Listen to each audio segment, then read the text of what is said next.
Well, good morning, everyone. It's great to see everybody hopping on. Welcome. We're delighted to see you. I'm Sarah Curitan, Executive Director of the New Jersey Historical Commission. And this is the third in our series of webinars that we are doing in partnership with the New Jersey Council for the Humanities. So I do want to introduce my counterpart, Karin Berkowitz. And Karin, please introduce yourself. And Karin, you are muted, just letting you know. Sorry, that's got to be the only technical hiccup today, right?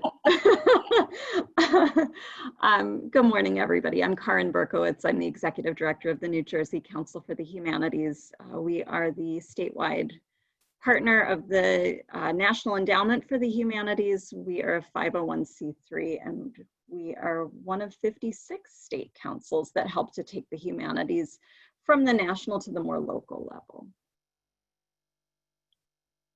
And we are delighted to be here this morning. We're going to start off by telling you a little bit about some of the resources that our organizations have. So Sarah, if you want to jump in. Absolutely. And one of those resources, by the way, is this series of webinars. So this is our third, as I mentioned. Our earlier sessions focused on making digital programming accessible, and we followed that up with a second on digital programming. So we've recorded those, and those are out there as resources still for you if you missed either one of those. This session also will be recorded and added to our little library of resources. In addition to this webinar series, we are maintaining a resource list of other webinars and digital resources that you can turn to as you're trying to strategize and plan and cope with the ever-changing world of the pandemic and its impact on all of us. I also want to, you'll notice on screen there, our second a bullet item for the Historical Commission is impact surveys. And I really want to encourage all of you to respond to our second impact survey that we have up on our website, which is history.nj.gov. And I'll put the link in there into the chat box a little bit later during the webinar. But we really hope that you'll respond to that impact survey. I know that there have been so many surveys that we've been all bombarded with over the last few months, but this is a critical one because we're really trying to zero in on the impact on our history and humanities organizations in the state of New Jersey. So if you haven't filled that out, please do take a few minutes and respond. That information is really going to be critical moving forward to us so we can demonstrate what the need and the impact really is here within the state. And Karin, did you want to say a little bit about what's going on at the Council for the Humanities? Sure. So the Council for the Humanities was fortunate enough to receive $649,600 from the CARES Act, which was distributed again, to all of the state humanities councils to help provide crucial assistance to the cultural sectors in each of the states. We have spent all of that out making grants to 82 organizations around the state, and I encourage you to visit njhumanities.org to learn more about those grants and how they were allocated. They were geographically dispersed and to many wonderful organizations. We're very lucky to have a robust cultural infrastructure in New Jersey. So we hope that that funding helps to keep things moving forward for a lot of those organizations. We will also have a regular grants round this fall, and I encourage you to watch our website for more announcements about that in August. We look forward to continuing to support our partners throughout the state. Before we move on and introduce our speakers who you're here to listen to today, I just want to say a few words of housekeeping about how we're going to run this. So we will have 3 speakers. Michelle Moon will be first, then Kent Whitworth, and then Erin Carlson Mast. Each of them will talk for roughly 15 minutes or so. During that time, if a question occurs to you, feel free to type it into the Q&A box. You can find that at the bottom of your screen for most of you. You can just go ahead and type it in because we'll have a moderated question and answer period at the end. So that's what we're going to draw from when we present questions to the panel and ask them to discuss a little bit further the things that you're interested in. And as I say, feel free to jump in and just type those in at any time. These are some of the big questions that we're going to be contemplating today. We're going to be thinking about strategic decision making in a time of crisis and what models we might draw on as we make some of those strategic decisions. And we're going to think about what organizations can do right now to answer the immediate needs, but also to position themselves well for an uncertain future and for the long term. And we have the best possible group of people here today, I think, to do that for you. So without further ado, I'm just going to jump right in, and I'm going to introduce Michelle Moon, who will be speaking to us first. Michelle is a leader in museum education. She's an independent consultant who works on programming, audience engagement, and the intersection of museum and civic issues. She's led education teams at historic sites and interdisciplinary museums, including the Tenement Museum, which is one of my personal favorite museums, where she served as chief program officer, among a host of other small museums. She's developed interpretation for more than 20 major exhibitions on art, culture, and history, and she holds a master's degree in museum studies from the Harvard University Extension School and is the author of 2 books on public history and food. She's going to give us, I think, a really great starting presentation and overview. So with that, Michelle, if you want to go ahead and take it away.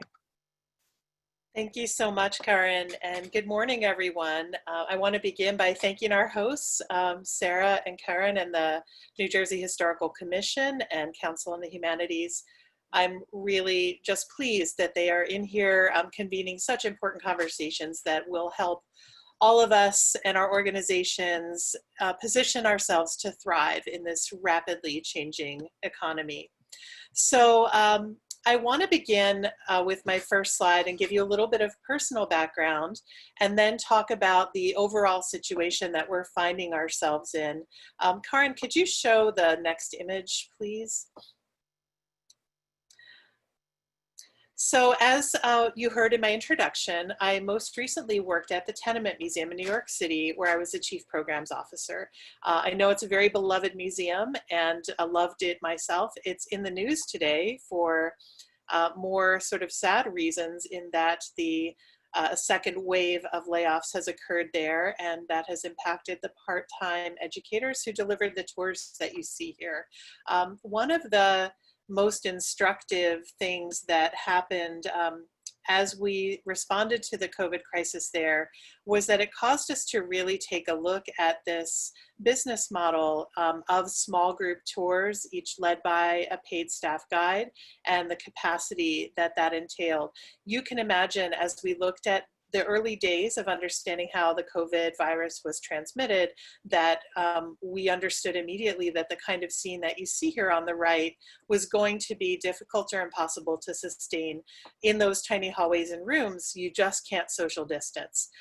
So that was something that we were very aware of and already beginning to try to imagine a new way of operating. And if you can go to the next slide, Karen, the pivotal moment for me personally came on March 13th when I opened up my Microsoft Teams and a colleague sent me the article that you see on the left, informing all of us that the Met had taken the decision to close down with a projected reopening date in July, which was a surreal moment, I know, for many of us to share that news and start to see the impact, as shortly after that we saw the Guggenheim close and the Whitney close and the Brooklyn Museum close, and suddenly it really felt like one of those scenes in a disaster movie where the lights flicker off all over Manhattan. So the image here is kind of how that moment felt, really realizing the enormity of this crisis. Next slide, please. Thank you. So for me, I was laid off at that moment, and it was part of our first reduction at that museum. So I went home and really started to think about how this impacted our entire field. I knew that it was not just me, not just New York, not just the East Coast, and that for that reason it was a lot unlike the other kinds of disasters that have befallen museums. I'd been in the museum world through 9/11, through the banking crisis, through Hurricane Sandy. And as huge as all of those were, none of them had the impact immediately on museum structure and staffing that the COVID crisis has. And I wanted a way to quantify that, and was inspired by some of the other collaborative spreadsheets that I had seen museum workers doing.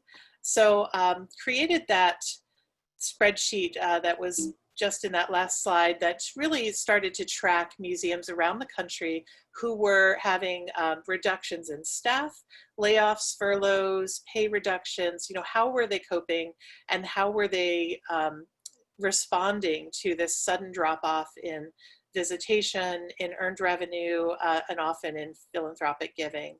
So the summary of that job loss has been pretty huge. The spreadsheet now lists well over 200 museums and more than 17,000 museum staff positions that are no longer active, either through layoff or furlough.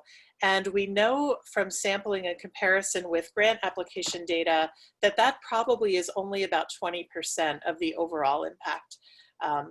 Yes, and I can share the link. Seeing the question, is that spreadsheet somewhere we can access? Indeed, I will put the link into the chat after I wrap up. So that spreadsheet continues to track this impact, and it really was meant to fill the gap, knowing that the professional associations and organizations would take some time to put together their own more formal surveys. So I do hope that this will be quantified in a more professional way going forward. This is simply a way to begin seeing some of the trends that were happening. So moving on to the next slide. The overall impact on the cultural sector beyond museums is also huge.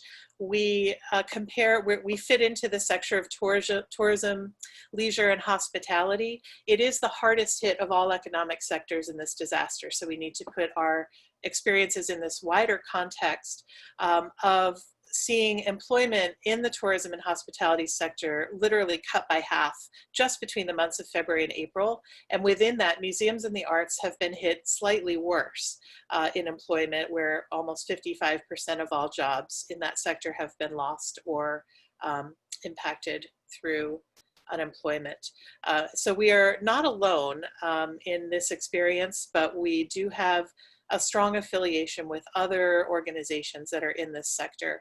One thing I want to call out about the job loss is that particularly in museums, there has been a disproportionate impact on who has been impacted by job loss.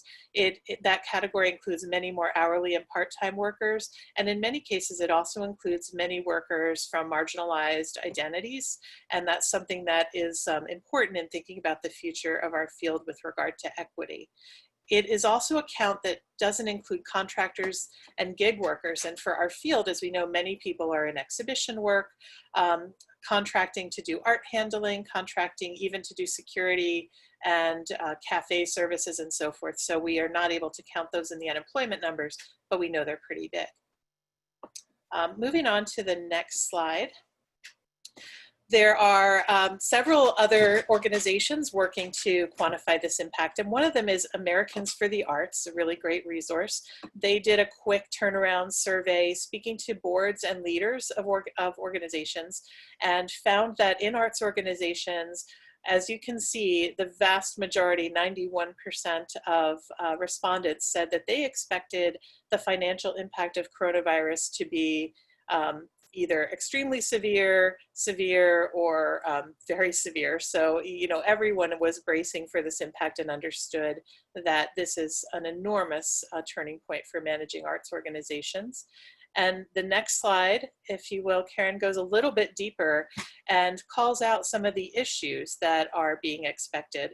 So that on the left, you can see that sense that 60% of people who responded said they were almost 60% said they were not confident, or they were confident that their organization would survive, meaning 41% were not confident. And the concerns included reduced donations, limited cash reserves, the inability to pay bills, make payroll, reflecting that drop in earned revenue. So there are very real business threats that have caused people to reflect on the stability of their organization. We move on to the next slide. Other data gathering has shown some interesting responses on the part of the public. This image comes from a survey by Wilkening Consulting, Susie Wilkening, who works very closely with museum-going audiences and has been asking them a number of questions about how they see museums during the COVID crisis. One interesting and concerning finding is that she has talked to people who really will voice the way they value museums and love museums and treasure what they do for their communities, their families, and their own growth. But when they were asked if they were worried about museums thriving or surviving, people were asked about restaurants first, restaurants and local businesses. Are you worried about them making it? And 3/4 of people said they were somewhat or extremely worried about their local restaurants and businesses. This is something I see on my own town Facebook page, real agitation for people to do takeout and support those businesses so they'll survive. But only 1/3 of people were thinking about that kind of support for their local museums. And interestingly, it just wasn't hitting people's radar. And as Susie says on the bottom here, many people don't know in detail how museums are funded and often assume that there's a lot of public support, that government grants or foundations are doing the supporting, and that consumer level support is not as necessary. So we have a gap in understanding there that means our public may not realize the situation is as dramatic as it is. Moving on to our next slide. AAM has been, the American Alliance of Museums, has been really present throughout all of this crisis, sharing some research and thinking. One of the most useful things that they did was to put out a set of planning scenarios where 3 different impact levels were imagined. And even in the scenario of lowest impact, which meant on that link you can visit and read about, that would mean things like it's a very short period of quarantine, a vaccine is discovered soon, reopening is possible, there aren't any recurring spikes of the disease. So under that best case scenario, even there, with the impact we've already felt, about 10% of museums would likely close, and 20% would find themselves still holding the property that they hold, but effectively without operating funds. And the scenarios range to the highest impact, in which 30% of museums might be closing permanently, 80% of them downsize or have layoffs, and 10% operate with curtailed services. This was echoed just yesterday by a report that AAM put out, done a survey of about 750 museums, in which 1/3 of museum directors were surveyed and said that there was a significant risk of closing permanently by next fall. So this is indeed a moment that tests the sustainability of institutions. And moving on to our next slide. So I think backing out from that avalanche of numbers and figures and concerning statistics, where we are right now, when I view how we've endured this crisis, I think in the first moments, in the first weeks of the COVID impact, all of us turned our energy toward ensuring that our institutions could survive. And this meant doing what we needed to do immediately to stem the loss of cash flow, to attempt to preserve the safety of our visitors and our staff, just to really batten down the hatches and try to make it through the initial period of impact. I think now we're in this middle category. Museums have figured out how to either manage their reopening plan or turn to digital or remote experiences, and also to do the budget finagling that they've needed to do to stay alive. And in many cases, as we've seen, that has meant staffing reductions and layoffs. It's meant reassignments. It's meant different ways of working, and lots of other solutions to help get through the current budget year, perhaps plan for next year. But what we are on the threshold of doing is figuring out how we're going to thrive, not only in the near term, but in what people are now calling the new normal after this lengthy experience of COVID, which it's becoming clear is not a momentary challenge, but one that's going to extend for perhaps another 12 or 18 months in moderate projections. How do we thrive in this scenario? And it's a very complicated scenario. There are a lot of external factors that we'll need to consider. The next slide outlines a few of those. So our operating context has many unusual demands. We know we may need to limit visitor capacity, that we need to use our spaces differently, maybe handle interactives differently and have different group setups for programming or access to galleries or spaces. We also need to acknowledge there is reduced demand on the part of the public, even in regions where there was never as heavy a closure as in New Jersey or have begun to reopen. Most institutions are reporting a 25 to 45% visitor total compared to a normal year. So for a long time to come, people who are at higher risk for the complications of an infection or who simply, prefer to wait this out are not attending institutions. So we're not seeing the same numbers.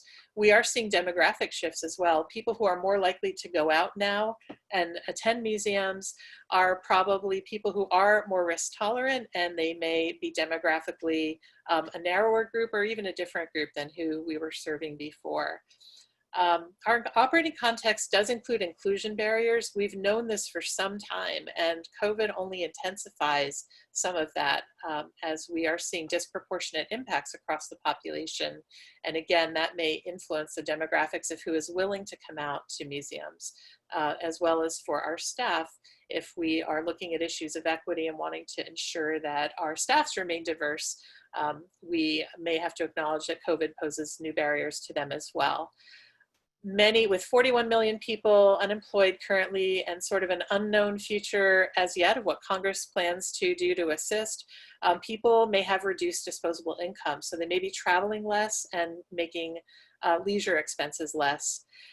And we've been engaged in a long-term digital transformation. So many museums are somewhere on the spectrum of trying to pivot to digital work. And the final thing I would say is very, very important in our operating context is the need for community care. Part of the disparity, I believe, where the public does not see museums as in need of support in this crisis as much as they do other services, is that they have not yet experienced museums to the same degree being responsive to their community's immediate needs.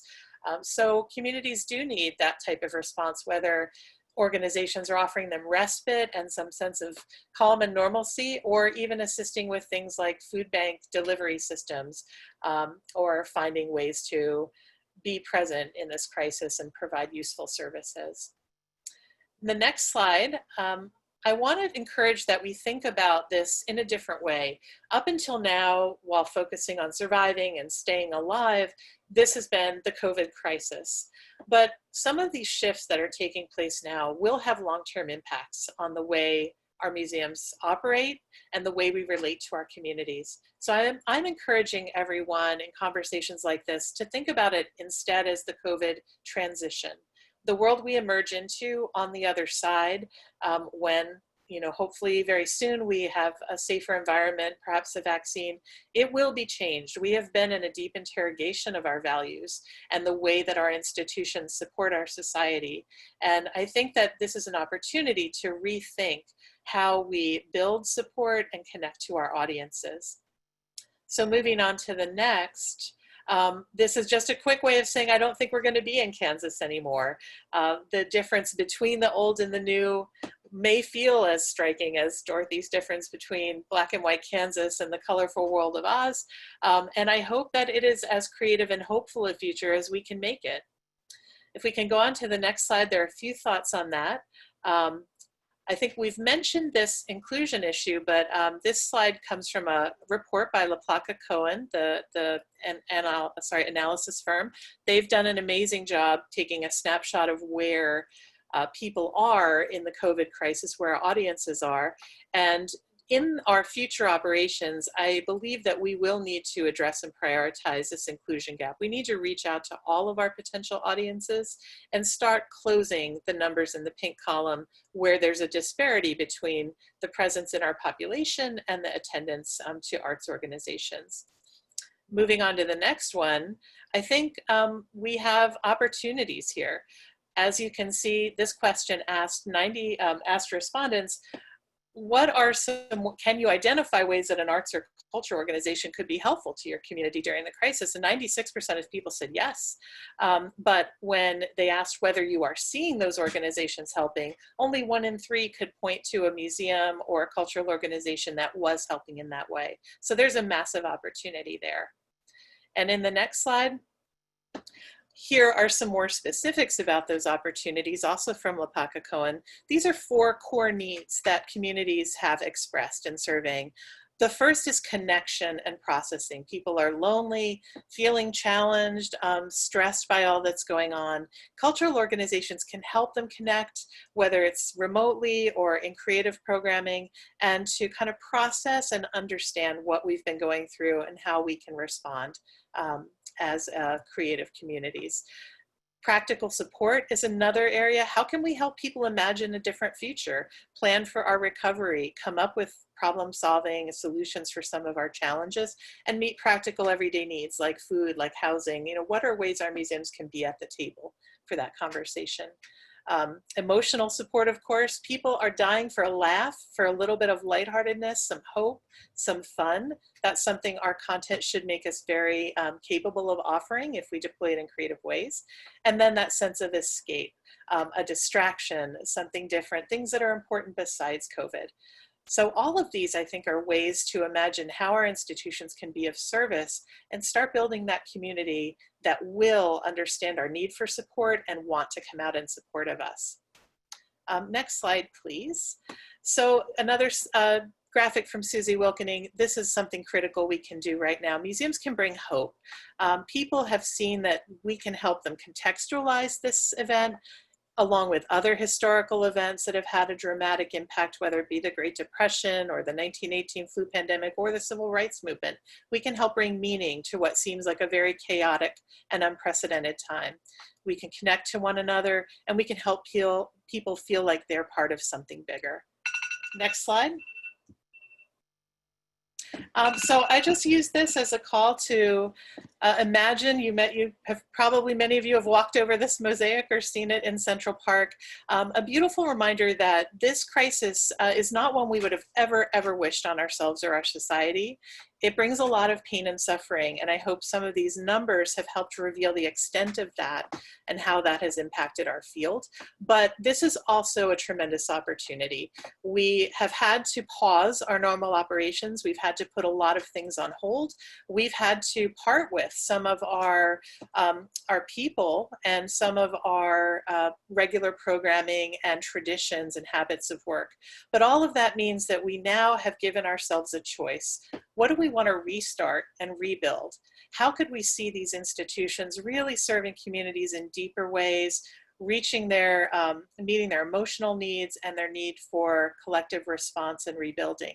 We have content and information that's useful to people, and I think by reimagining the ways we work as museums, we can start to build those connections with audiences who will be more eager to be in support of our institutions, both by attending, giving, and hopefully advocating with our public representatives for greater support. So this is the opportunity we have before us, and I appreciate the chance to kind of lay out the landscape and foreground this. And now I'm really eager to hear from my colleagues, Erin and Kent, about how they have embraced this opportunity and really taken that opportunity to creatively rethink where we're all headed. Thank you.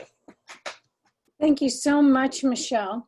And I'm thinking we have one question in the Q&A box that I think you might be very well prepared to answer. So I'm going to shoot that to you before we move on to Kent. And it comes from Lise Hummel. He's asking, are there current statistics on arts organizations that have closed or will not survive? I am not aware of any place that has summarized organizations that have closed already. Perhaps if anyone knows, you could add that into the chat. but I think it's something we're carefully watching. I'm aware of one organization that I think is pretty exciting called the A&D Museum, or Architecture and Design Museum in California.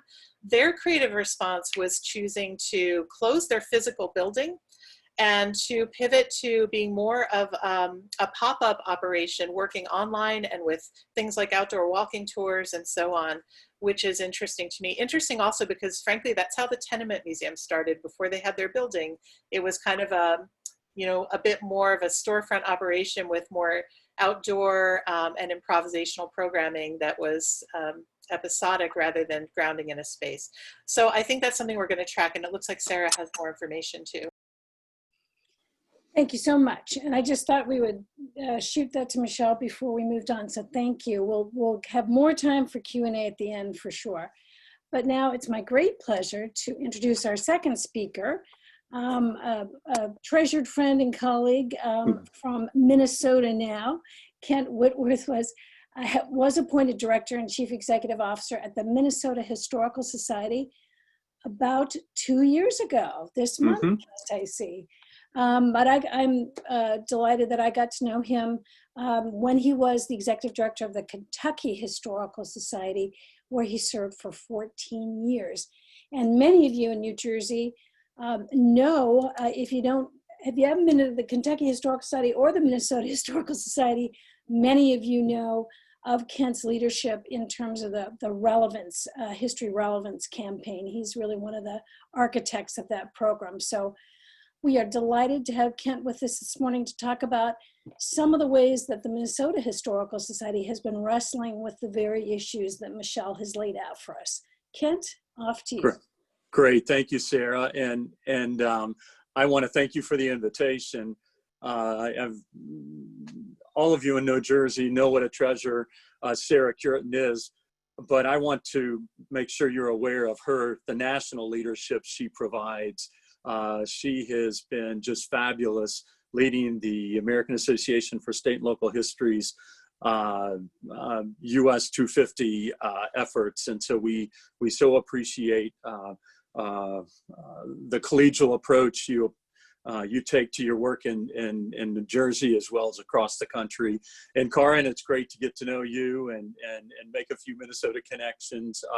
Michelle, wow, 30 minutes into this, I've got a page full of notes and am better equipped now than I was before the webinar for the days ahead. So I appreciate that. And Aaron and I go way back. So I want to thank everybody involved. This has been, frankly, good for my soul and good for my heart, as well as giving me some practical tips as we think about these issues. And I wanted to say just a couple of things to reinforce or just to connect with things that Michelle talked about. We are not in Kansas anymore. And I must say that here in the Twin Cities, one of the places in the midst of all the pain and challenge where I think things have improved is we have much stronger relationships among our cultural organizations in Minneapolis and St. Paul and around greater Minnesota. And it's because we have come together, we've rallied together around the series of crises that we are dealing with. And I also appreciate Michelle consistently identifying, naming the inclusion gap and the needs and the opportunities, especially now for our field to address that. And then I so appreciated the tone of hope that Michelle set. And just yesterday, I had a chance to experience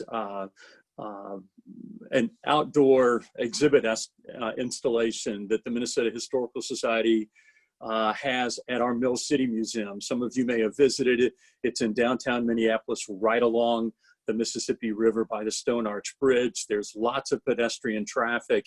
And even though our museums have all been closed since middle of March, a couple months ago, we started thinking about how could we develop an outdoor installation that would basically go where people are. I think our field has been notorious for not adjusting to audiences, but expecting audiences to adapt to our locations, our schedules. And so this is a challenge for us to really shake up our thinking.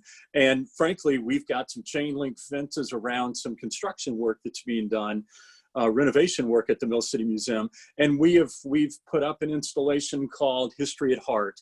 And we've got small wooden hearts and markers and a couple of prompts out there. And we have had, it'll be up for about a week. It's been up for 3 or 4 days now. We have had literally hundreds of these hearts filled out with very insightful messages of hope, messages of the challenge we face. But this is a way for our institution to interact with people on their terms, but it's also a way for us to capture what people are thinking and feeling and experiencing during these historic times. So, and we did not spend much money doing that, but it has provided an outlet for hope as a theme to emerge across our communities. And MNHS is really grateful to be a part of that. So just a few thoughts in response to what Michelle said, and thanks again. At the Minnesota Historical Society, we have framed the challenges of this spring and summer in 3 categories. One, we've looked at it through the lens of health. Obviously, the pandemic, COVID-19, and all that forces us to confront. And then we have looked at it through the lens of finance, the financial challenge. And for us in particular, the dramatic loss and earned revenue. And then third, for all of us, but particularly here in Minnesota and in the Twin Cities in particular, we are looking at these challenges through a social lens, the social unrest, the bubbling up, if you will, of systemic racism that was all triggered by the tragic murder of George Floyd. And so we felt like we needed to name those 3 components of this challenge, and it has helped us as we've tried to respond. And so I wanted to mention that to you. Maybe that's helpful for you to look at it through those 3 different lenses. And if nothing else, it reinforces the complexity of these challenges that we face. But we found that helpful.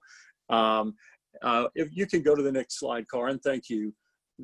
There is no playbook, as we've all heard many, many times, for what we are confronting. But I would argue that there may be a tool that would help you. It's a tool that has certainly been helpful to the Minnesota Historical Society, and it's a tool I used when we were in Kentucky. Just a very brief context. A number of years ago, KHS put together a very aggressive strategic plan. It was spread out over 3 years, had 4 major goals, and it was very linear. And frankly, we just willed ourselves to stay the course. And we did that, and we were successful. But I'll never forget our board president coming to me afterward and saying, I think the next time around, we need a more flexible, agile strategic plan.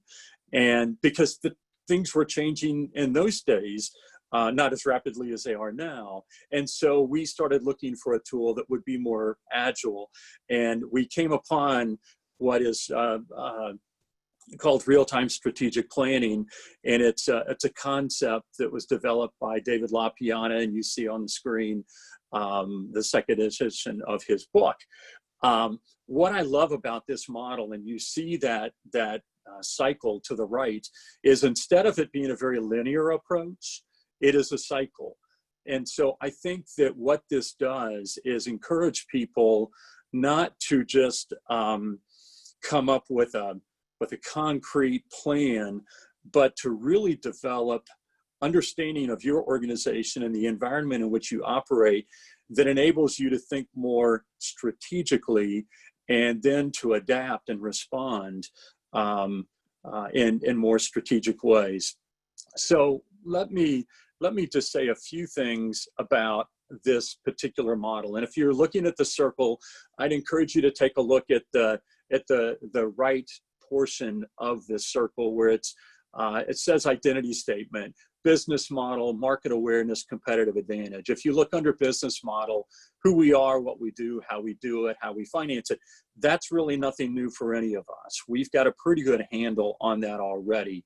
Where I think this model is so helpful, particularly in times like these, is the market awareness piece, where you stop long enough to take a look at the trends around you, and you look at your position in the community, in the marketplace, if you will, and you even look at those with whom you compete. And they may be partners in many respects, sister organizations, kindred spirits in terms of shared mission. But frankly, we do need to think of it from the standpoint of we are all, we're all trying to access limited resources. So I'm sure you're thinking, I can practically hear it, that you're thinking, we don't have time to involve strategic planning. And I would say, absolutely, we do not have time to spend months or even a year plus in strategic planning. The real beauty of this model is it's been developed in a way that you can do that first portion, that identity statement piece, in literally a day. And maybe a 6 or 8 hour work session. About 2 months ago, our leadership team at MNHS devoted 4 2-hour blocks of time over the course of a week, and we went back through this. But it was really so helpful for us to think critically, particularly about competitive advantage. And so let me talk to you a little bit about competitive advantage and what I mean by that. It's basically talking about your ability to make a difference, to have an impact, to add social value. And there are a couple of different ways that you can do this. It's either sometimes a competitive advantage is a unique asset that you have, or it may have something to do with just exceptional execution. As the slide says, being faster, less expensive, having better service than similar organizations. And I can give you a couple of examples of MNHS where I feel like a good example of an execution advantage for us is our National History Day program. We have been able to develop a process and staffing and funding to support that program that just enables us to perform at a very high level, even this spring during COVID-19. And it's the exact same program all over the country. We've just been very fortunate not only to develop this approach, but now to share that approach. But it's what differentiates us is our ability to execute. We also have examples of asset advantages, and most of you do too when you think about your collections. For us in particular, it's our newspaper collection and the fact that it's digitized and accessible. And that gives us advantages to deliver services and to share that information very strategically. I was thinking about it. I'm an identical twin. My brother is 3 minutes older than me. And at junior high, we fought like cats and dogs. And I guess it's just age and stage. But it's funny. I was thinking about a competitive advantage in that scenario. My brother was a pretty good fist fighter, and I was more of a wrestler. And anytime we were ever in a scuffle and in those junior high days, anytime I fell into that trap of fist fighting with him, I was getting pummeled. And so I had to always remember, stay with what you're good at. If I was more of, kind of a wrestler. So I don't know if that kind of personal example helps you kind of get your head around this competitive advantage concept. But I think it's a way for you to think about your organization that I think can truly give you a strategic advantage. If you would go back to the next slide, or go to the next slide, I think it's Karin, that would be great. The beauty of the identity statement is it can roll up very simply into a single page document. And I've used this several times where you just very succinctly articulate the mission, which, you know, is something that we've all worked on consistently over the years, but then really push yourself to focus on impact and articulate the social impact that you are striving for. And then I tell you, in these last couple of months, we had to get additional clarity on the customers we serve.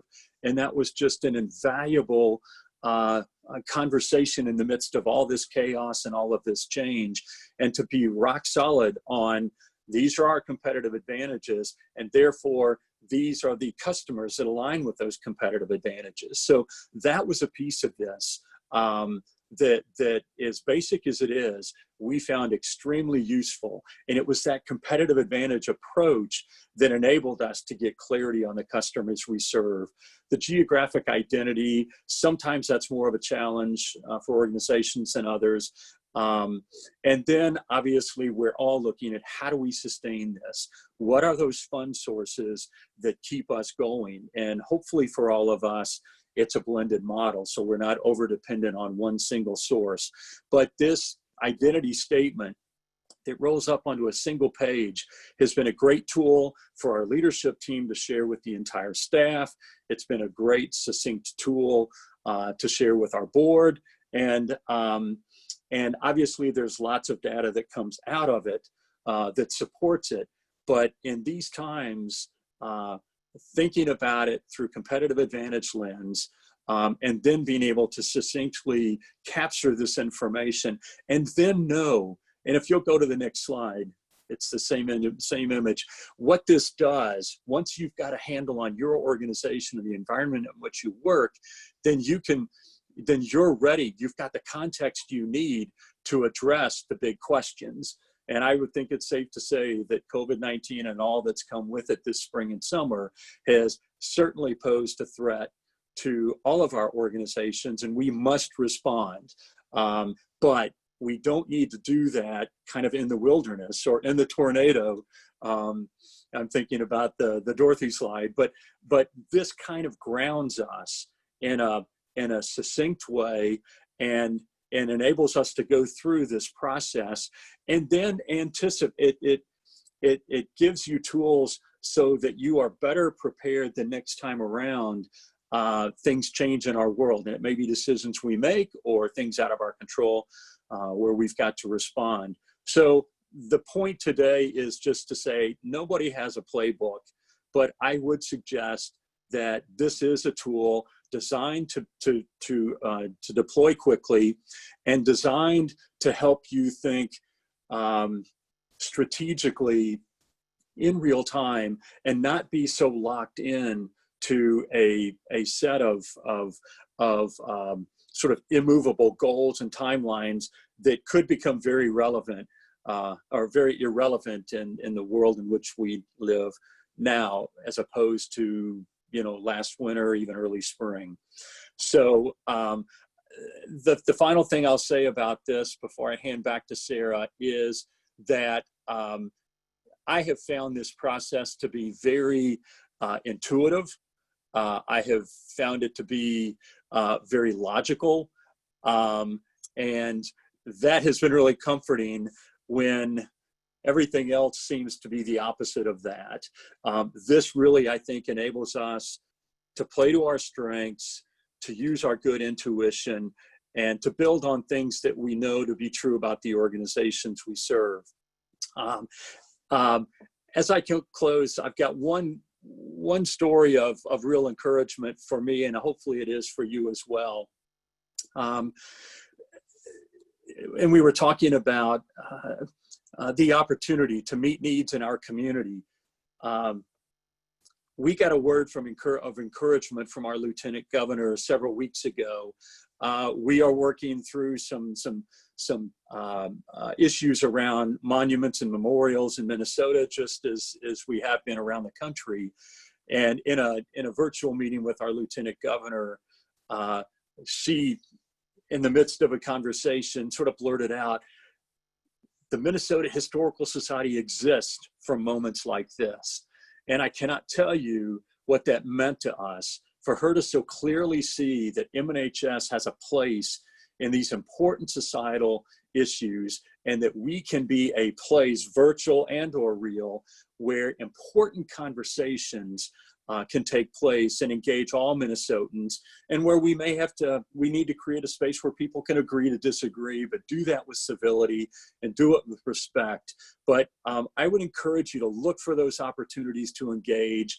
And then my guess is, as you find those opportunities to engage, that your communities will respond, just like our Lieutenant Governor did when she said, MNHS exists for moments like this. So I found that exhilarating and encouraging, and I certainly hope those kind of positive experiences in the midst of us managing through what is unprecedented for all of us. So thank you very much for the chance to be with you.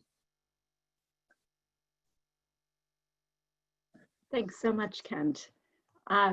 That is indeed an incredibly heartening story and a great example of how museums can make themselves relevant and historical societies can make themselves relevant to their communities at this moment, really jumping in and helping out with things that we're all tackling in real time. So I'm going to go ahead and with that and with our great thanks to Kent, I'm going to go on and introduce Erin Carlson-Mast, who's going to be our third speaker, and then we'll cycle back with questions for all three. Erin is the CEO and Executive Director of President Lincoln's Cottage in Washington, D.C. She was a member of the original team that led to the cottage's grand opening in 2008, and since then she has led the organization through growth and groundbreaking programming, including significant recognition like a presidential medal, which sounds pretty significant to me. She's written numerous articles and has 2 short biographies of Abraham and Mary Lincoln, and she was recognized with the Excel Chief Executive Leadership Award in 2017 and serves on the board of the American Association for State and Local History. We're delighted to have her here today. Erin, I'm going to let you go ahead. I'm also going to advance. Thank you, Karen. And thank you, Sarah. Thanks, Kent and Michelle, for being part of this too. And thank you all for joining us today. So I thought I'd start out too by giving a little bit of background on the operating environment of President Lincoln's Cottage so you can understand the context for what I'll be talking about. First of all, President Lincoln's Cottage opened to the public in 2008 after an 8-year capital restoration project. The core of our experience for visitors is a facilitated tour. We think of ourselves as a museum of ideas rather than things, but we do have these intimate facilitated tours. It's about 24 people is the maximum we allow per tour. So it was already an experience guided toward or geared towards intimacy and conversation. We do also have self-guided exhibits in a museum space. We're on hundreds of acres, though we only steward a few of those acres. And we already had a fair number of digital and virtual programming. We've won a couple distance learning awards and digital tech awards for some of our experiences. We are the only national monument in the entire country that doesn't receive federal operating support. That was something that was decided early on around the time it was declared a national monument in 2000 by President Clinton. We also have no endowment. We're very unusual in that regard for a presidential site in particular, but also no debt. We're on a gated federal campus in DC that to this day serves hundreds of veterans. It also served veterans during Lincoln's time. So there are about 300 retired and disabled veterans who live adjacent to the cottage. The average age here is 85. So as you can imagine, that's a pretty big factor for us in the midst of a pandemic. We kicked off fundraising for the capital project. This was before my time, about 6 months prior to 9/11. And we opened in 2008, about 6 months prior to the Great Recession really taking hold. So big national crises have really been bookending a lot of our big milestones as well. When I took over as executive director a few years after the Great Recession, building a cash reserve, creating a new strategic plan because we had none at that point, and building up our board and staff pipeline and culture were 3 of the most important things to me, in part because I'd seen what happened in 2008, and we knew that just by the nature of the world, there was going to be another revenue shock someday, and we wanted to be prepared. So the lesson there, I think, is that there will always be another crisis. It's only a matter of time. And what we do and the lessons we take from that will serve us well in the future. You know, we often talk about our work, I think, especially in preservation, as a marathon, not a sprint. And I've been thinking about that metaphor because this is all about long-term planning. But what we're doing now feels to me a lot more like interval training. Like we're sprinting, we get a little break, and then we're sprinting again. And that can be really exhausting. And so I think being in tune with that and acknowledging that is important. We've prioritized things like strong fiscal oversight. I will also say that in 2016, we became our own independent 501c3. Prior to that, we've been part of the National Trust for Historic Preservation's 501c3. And especially as the new organization and our new strategic plan, we have strategic streams and we also have foundational streams. And the foundational ones focus on operational integrity, people and culture, and strong financial oversight and sustainability. We make a point of knowing our data and knowing our finances very well. I remember the moment my colleagues and I also looked over Susie Wilkening's data because we make a point of trying to be very educated about the external data as well. My organization isn't large enough to support a CFO salary and to have a whole finance team or HR team. And so those are things I contract out because that high level of expertise is still really important. So I have a contractor who serves in the role of financial consultant. He happens to provide those services for free to another nonprofit that has a working board, and he's a working board member there. But our board isn't that. It's a strategic board, not a working board. And so that wasn't something that we had considered.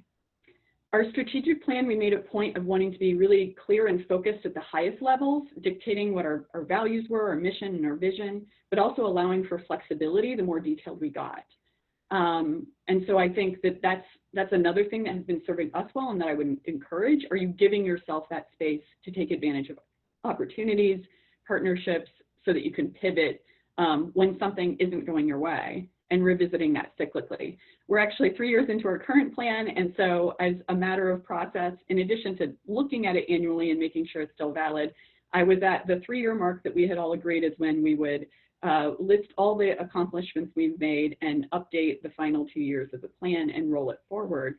So I finished that in February with the staff and board. And surprisingly, it's all still valid, even in the midst of the pandemic. And it's not that I had a crystal ball, but some of the things that we had accomplished just in the past year, we launched our first podcast, and we had launched and finalized our newest distance learning program.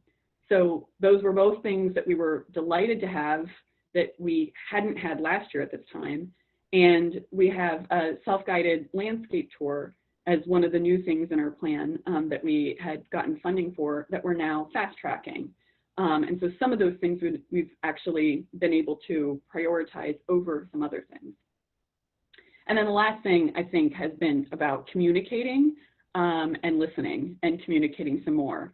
And that includes with the board and staff, but also all of our stakeholders. You saw in Michelle's presentation, Wilkening's data point that said that a lot of people assume that that organizations in our sector are government funded. That's especially true for a site that's a national monument on federal property and also a National Historic Landmark. And so sometimes I get sick of saying it and writing it, but just because it's the 5,000th time I've said it doesn't mean everyone else is internalizing it. And so I actually say we're the only national monument that doesn't get federal operating support regularly, and underscore how much we need private support from donors. And I've had some donors say that it wasn't until the 4th time they heard it on a tour, in a letter from me, or in a conversation with me that they actually internalized it. So I think that's an important thing for us to keep in mind as we communicate not only our value, but our needs. So when the current crisis hit, the federal campus we're on went into lockdown, but left it up to us what we were going to do. We were able to sort of separate ourselves from the part of campus that has the residents in it. There's also a charter school on campus that went all virtual. But we did close down around the same time in early to mid-March and went all telework. Our work immediately separated into 2 different tranches. First was the financial and strategic planning, and the second was responsive programming. So I immediately went to work projecting out 6 quarters of financials with my consultant, senior staff, and the rest of the team. This was all done remotely, and we converted a planned financial committee meeting to make it an all-board meeting. I was able, just because of luck of timing, to use an existing executive committee meeting and an existing finance committee meeting to make sure that the board was fully up to date without having to be concerned about juggling all those schedules. We did and we have kept the entire team employed. We dipped into our rainy day fund. We are dipping into our rainy day fund. That's the cash reserve that we created in the 20-teens, specifically in response to what we saw happen in 2008. We were successful in getting a PPP loan and an NEH CARES grant, and we cut a ton of expenses. But, you know, I guess part of the decision there on staffing too is that we stepped back and we said we created this fund for a reason. And so let's look at this different ways. You know, we take enormous pride in being the first career stop for a lot of graduate students in the area in related fields. We also thought that this was a strategic investment. We know how long it takes, and I'm sure many of you do too, to recruit, train, and onboard staff. So for us, it was partly about staying nimble and not closing off doors before we really had to. I actually had to onboard a staff member who has essential financial functions during the pandemic, and that wasn't easy, and it's someone we'd already known from an internship the summer prior. You know, we don't have a lot of redundancies either.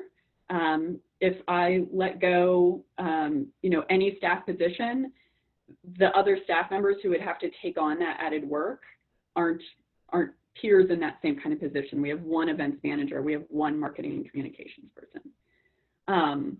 So we said, you know, we built this rainy day fund for a reason, let's use it. Granted, it's not a rainy day. I've been calling it an extended monsoon in the midst of hurricane season, but we wanted to at least try. And the phrase that we actually used, that I used with the board was, we talked about, and this might sound funny, but we talked about shared pain and the fact that this is painful, but the pain shouldn't only be felt by one group. We really wanted to take to heart the idea that we're all in this together and that we needed to remember that. We also decided that from the program side, we needed to lean in on a lot of our partnerships. And we did start building new relationships. Kent mentioned this. There's a stronger network of the cultural institutions in DC than I have ever seen in my entire 20 years of living in DC, and certainly in working in the cultural sector in DC too. And we wanted to look at sort of the alignment between what our audiences needed and what our strengths were so that we were maximizing that. We did also donate some PPP directly to the Armed Forces Retirement Home, actually. So even though that's not something necessarily super mission specific, we wanted to make sure that we were doing what we could to try to keep the most immediate community we serve safe. So we took a pause and listened to what we thought our audiences needed and listening to them on that. We already had the podcast, we already had the distance learning, so we were able to push that out right away. But within the first week we were closed, we created a new slate of virtual programming. And it was all related to our mission and our emphasis on revealing the truth about Lincoln and continuing the fight for freedom and the underpinnings of that work. So for example, we did sessions on crisis leadership. We did a common humanity workshop. Both of those were with certified experts, people that we had either known or partnered with before. We also launched a virtual weekly family game night with a friend of ours at a group called Game Genius. That was a program specifically for families. And we modified our existing distance learning program to work outside the classroom, because even though we had that, it was meant for classroom use with a trained educator who understood all the pedagogy. And trying to pivot that, you know, I have 2 young children at home, different ages, different needs. And we just understood that it was going to have to look totally different because it's not even like a typical homeschool environment that people are dealing with now. we've found in the virtual work that a lot of the donors, teachers, and others who maybe weren't as comfortable with virtual now are, because they had no choice. None of us really did. And so that's a great thing, because it means it opens up that as a more viable future option. But we also know that Zoom fatigue and video conferencing in general fatigue, that's really real. We haven't seen really strong revenue from virtual programs. I think that's important for me to share. Some of them have been free, some suggested donation, some for a fee, but the revenue in general has been less than 5% of what we typically see in the springtime from earned revenue programs. Some of our partners have been there and some aren't. We have a program we do every year with DC Improv. Humor was a huge part of Lincoln's persona and how he coped with crisis. And so that's been a partnership that's been really valuable to us. It's also, comedy is a great way to speak truths about things that need to be said. But DC Improv they're fighting for their survival too, and they essentially don't exist right now. So we've been trying to work together with our partners to also find ways to help them and for us to together help the community. We were in the midst of a major strategic project when the pandemic hit. And we've completed it. It was a pro bono strategic marketing plan project with a team of volunteers from the business community. The whole group that does that, Compass DC, was formed in the wake of 9/11 to serve the people serving the community. So this was a moment for them where they felt like they were really helping and doing exactly what they were there for, and they were able to pivot some of their market research towards COVID for us. We're also in the midst of finalizing an exhibit design for an exhibit on grief and child loss. And so this was a moment for us to pause and think about how this exhibit can serve more people in the future, and how those new partnerships are going to be even more useful as people are grieving so many different losses right now. And we also continue to amplify Black voices. We ramped that up quite a bit this spring as well. I will also say it was a little disheartening to go back to programming we did, in 2016, where people were saying Black Lives Matter and chanting that in the cottage, and to have to sort of reiterate that. But we know that it's a long process, and we need to keep the conversations top of mind if we want real change. So on the one hand, it was kind of upsetting to see how little progress there had been since some of these, but it was also a great opportunity to give those voices a platform again. I also made a point of encouraging the team to take time. Even if you couldn't go on a vacation, you can still take the day off. We have now reopened as of July 1. We knew it was going to take us about 2 weeks to ramp up and execute. So once we made the decision, we made sure it was 2 weeks out. We are part of DC's phase 2, but phase 2 started on June 22nd.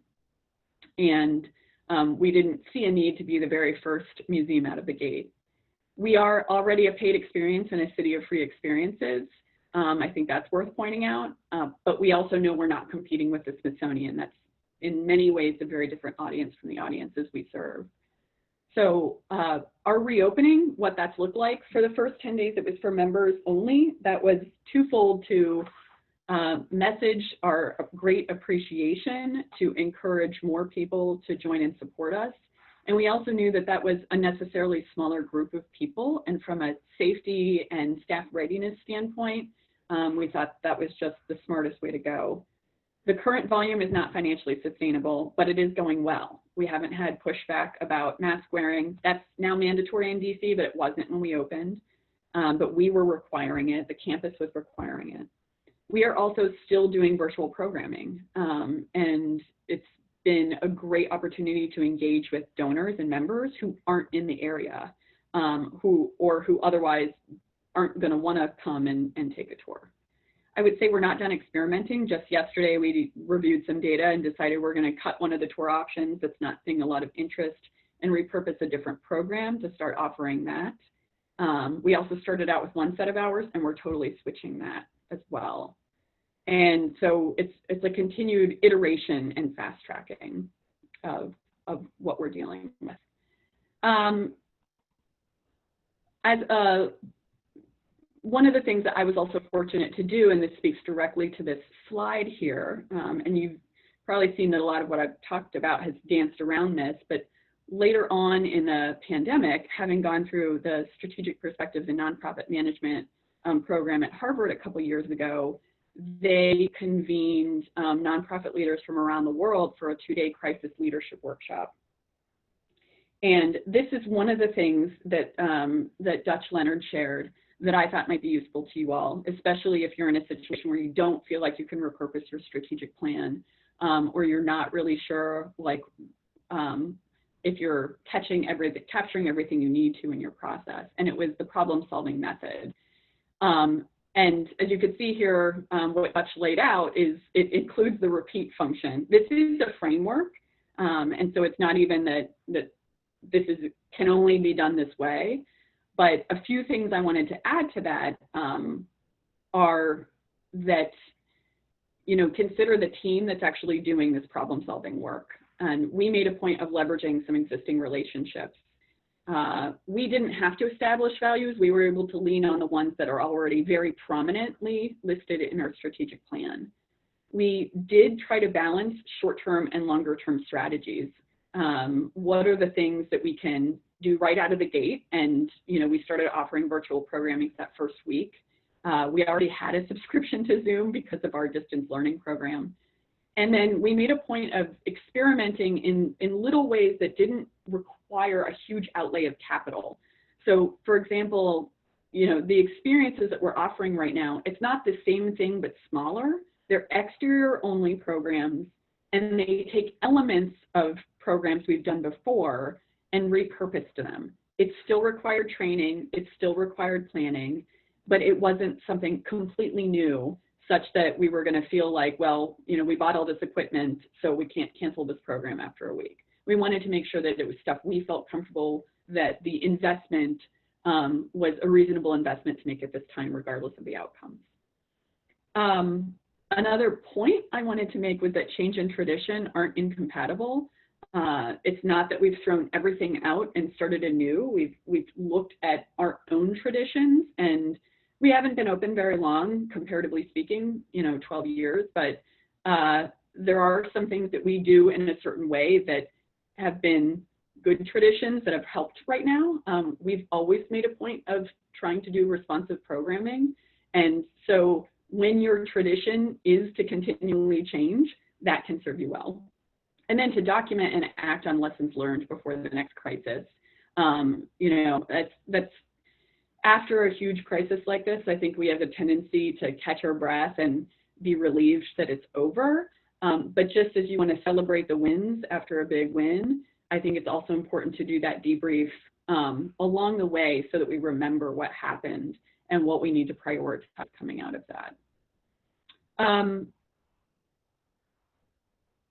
One of the things that has made all of this possible is the investments that we put into our team. Our part-time staff, who are all of our, that is the one position where we have more than one person in it, it's our museum program associates. And we did a staff retreat for them shortly before the pandemic hit. So they had just had some care and feeding, if you will. The full-time staff retreat had to be canceled. That was supposed to be in early July with Rainey Tisdale. I'm sure many of you know who she is. And before we got too far along, my colleague Callie Hawkins and I reached out to Rainey because we recognized that we needed this, you know, a lot right now, but we weren't really sure how we were going to do that. So we're working together to figure out how we can take care of the team moving forward. Because in the midst of all this stuff that we're doing for work, life has been happening, and that includes some great tragedies. You know, we have team members who have had to cancel their weddings, who have separated from their partners, who have been hit directly by the pandemic, who have had family members die. And we can't pretend that's not happening. So I think it's, you know, we're in the humanities. Let's not forget our humanity is what I would say. And let's not forget this history, this contemporary history, once we get out of this too. Thank you.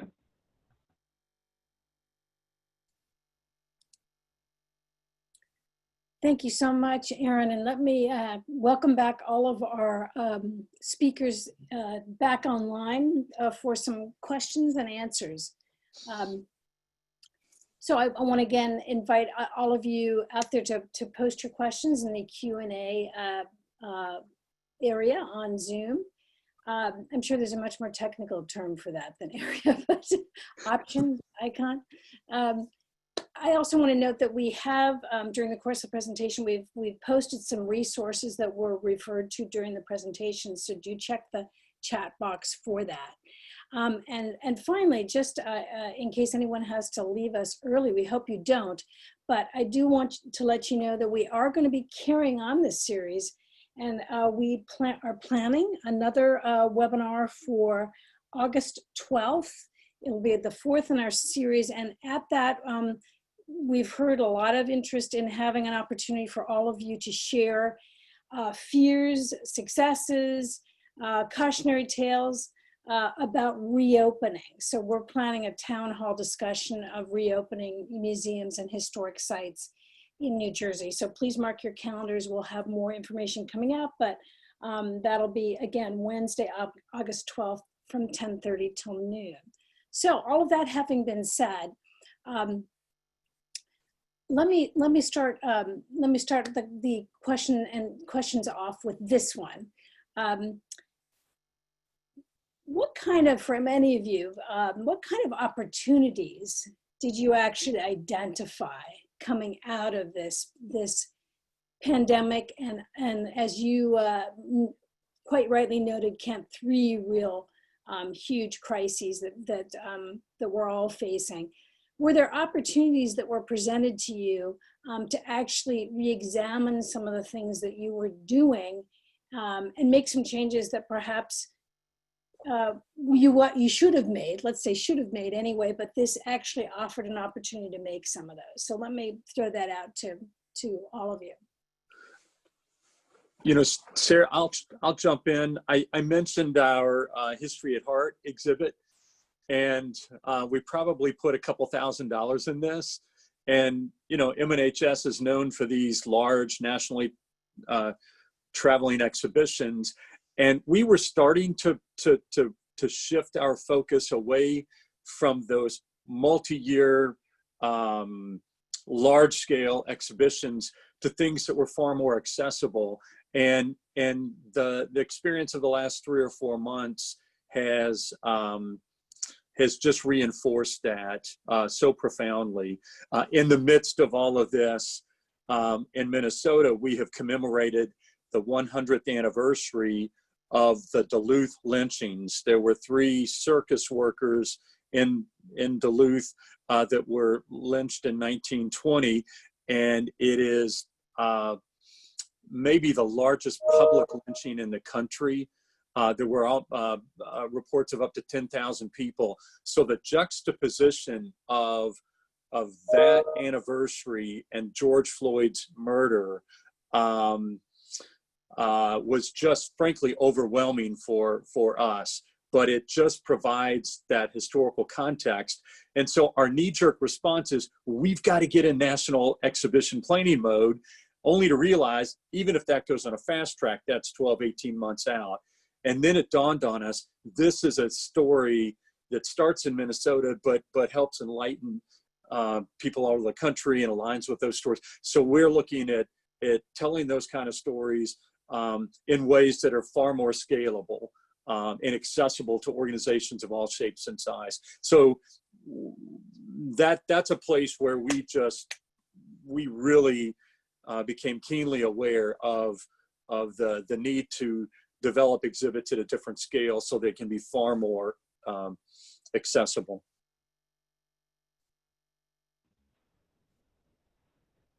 Great, Erin, were there any things that over there at President Lincoln's Cottage that you had a similar experience with, things that, you know, this actually gave you an opportunity to execute that maybe we don't do huge, like, multi-year planning things for exhibits as it is. We have a tendency to have a shorter timeline and anyway.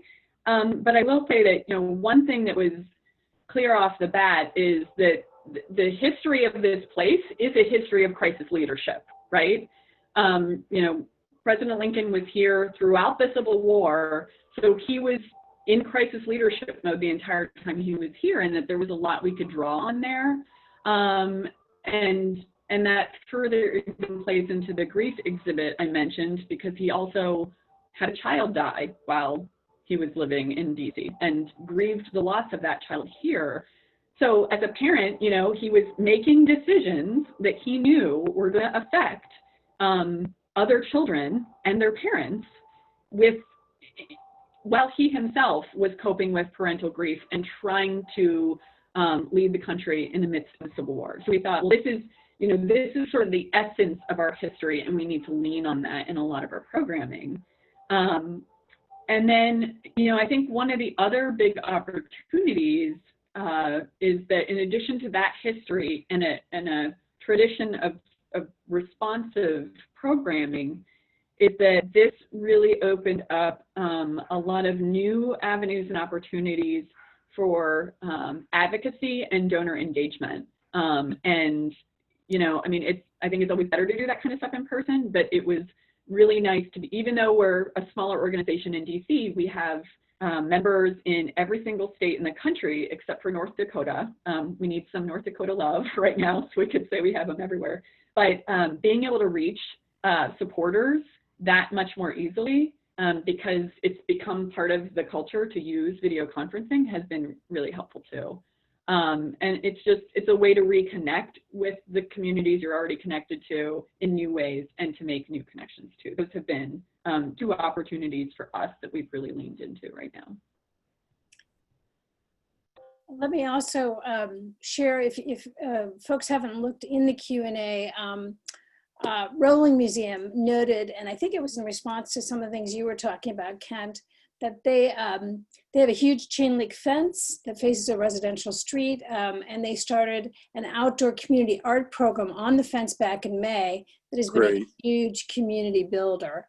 So a great idea, and all of us in New Jersey can go down to Rolling and take a look at what they've done there. That's terrific.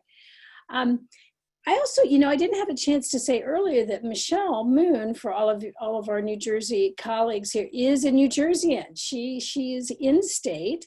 And Michelle, I was going to ask you too, obviously centering equity and inclusion through a crisis is just as important, if not more so.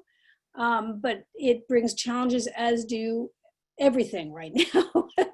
And I know that you're aware of some examples of other institutions around the country who have been doing some very innovative things in terms of incorporating those principles into crisis management. Would you be able to share a couple of those with us? Yeah, I think probably the example that many of us have been watching and been inspired by is at the Oakland Museum in California. Lori Fogarty has really set a great standard for crisis leadership and inclusive crisis leadership. I think throughout this whole era, beginning with right away when the crisis hit, being very, very creative with her funding strategies to support the staff. So they resisted layoffs initially and did quite a across the board reorganization of payroll in such a way that everyone took pay cuts. There were, I believe, some furlough arrangements and senior level pay changes that allowed them to retain their full staff. So then they had the PPP loan, and I think they are going forward with a model that doesn't preclude the idea that there might have to be staff reductions in the future, but that will come by prioritizing the services to community first and museum users first, figuring out what kinds of services the museum will be offering that community, and then staffing to that. So this is a strategy I really would recommend any museum take. I think both Kent and Erin gave great examples of thinking about what is the value the museum will provide, and then looking at the staff to figure out what skills, talents, knowledge need to be present to deliver those services. for many organizations that made cuts quickly, I'm afraid that they may be finding themselves in the challenging situation of realizing the kinds of services needed in the near term are not ones that their remaining staff are expert in. So outreach, digital engagement, creative programming. So figuring out what those services are going to be and then retrofitting the staffing plan to that is the way to go forward. And I believe that's what Oakland is doing. Lori Fogarty, the director, has been very active in the museum conversation writ large for the field, and I think has emphasized the importance of listening, the importance of working collectively with the staff and finding solutions even among the staff, rather than sort of cloistering off in a senior team and making the decisions without that degree of thought from everyone. And the emphasis of communication, I think, has been echoed by leaders like her. Another person that I thought had a very interesting response was Christy Coleman, who is the CEO of Jamestown Yorktown. And she and her team did a similar step back and decided that the way they wanted to work was to implement rolling furloughs for the staff, so that there would be people who were off the schedule for anywhere between a day and 30 days throughout the remainder of the budget year, and that was graduated by level of seniority. So people who are higher on the compensation ladder had more days furlough as one way of sharing the burden, but retaining all of that talent. So I think those are the lessons I would take away are transparency and communication to the degree possible, really thinking through what the offer is going to be and the connection points with the museum community and ensuring that you're staffing for that, and then being creative. We know that the funding universe is shrinking in certain ways for the near term, but thinking about the old assumptions we've had about what pay levels and grades need to look like, or what a work week needs to look like. Now is the time to question those assumptions and do our best to retain as much capacity to serve the public as we can. Thanks so much, Michelle.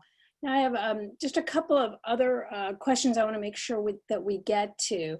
One is expenditures. This is a scary time to spend money, and yet we have to spend money, don't we? I'm wondering, especially from Aaron and Kent, are there some investments and expenditures that you made now that are really critical and that you're really glad you did?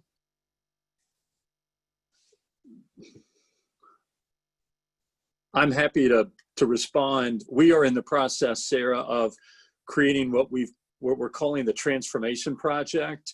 We're going to take some unrestricted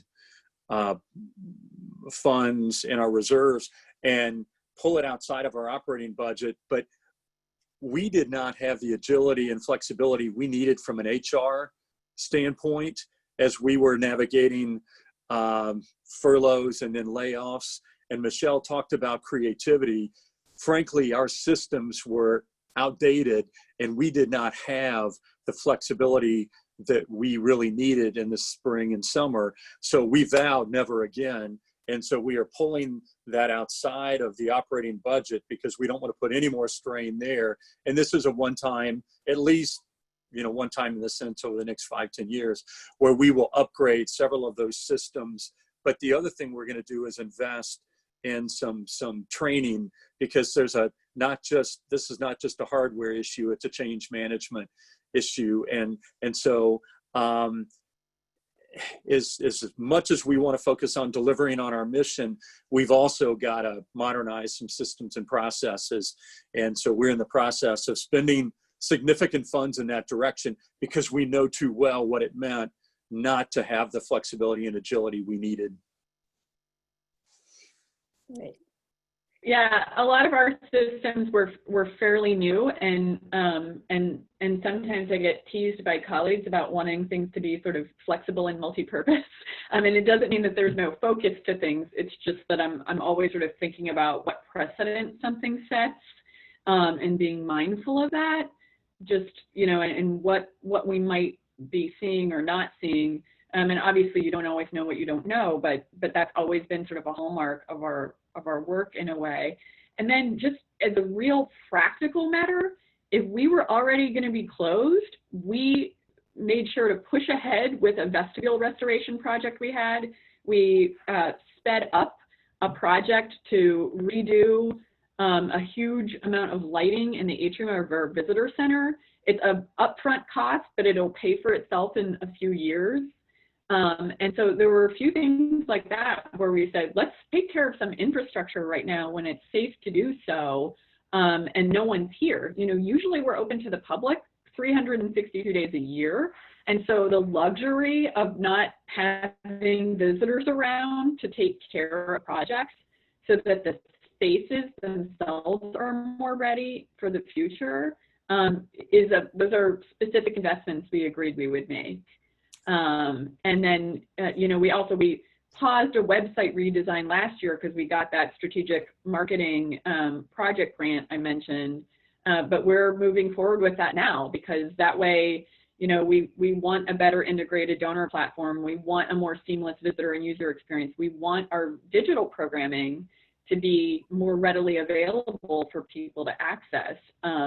And so there are some of those. We're looking at what are the projects we can do so that we'll come out of this stronger, even as we work to cut a lot of other expenses, you know, and things like that too. So the one other thing I will say is that you know, last year we updated our handbook again, and there's always a different team of staff members who are a task force to review it. And three of the things that we added or heavily revised, of the three, two of them were an alternative work schedule plan and a telework policy. So when all this hit, all that stuff had been updated less than a year ago, and it was an opportunity to really test it all out. But that's, you know, we already have a system in place to review that every 12 to 18 months. And now that we've stress tested some of those things we just created, we're going to be able to go back in another 6 months and say, okay, how did that work or not work? Does there need to be more support in place for telework? Because, you know, plan was not designed for all of us to, you know, leave at the same time. And, you know, telework, I think, is still a difficult thing when you are a place-based organization. You know, we make the case that the place is what's important and valuable and worth saving.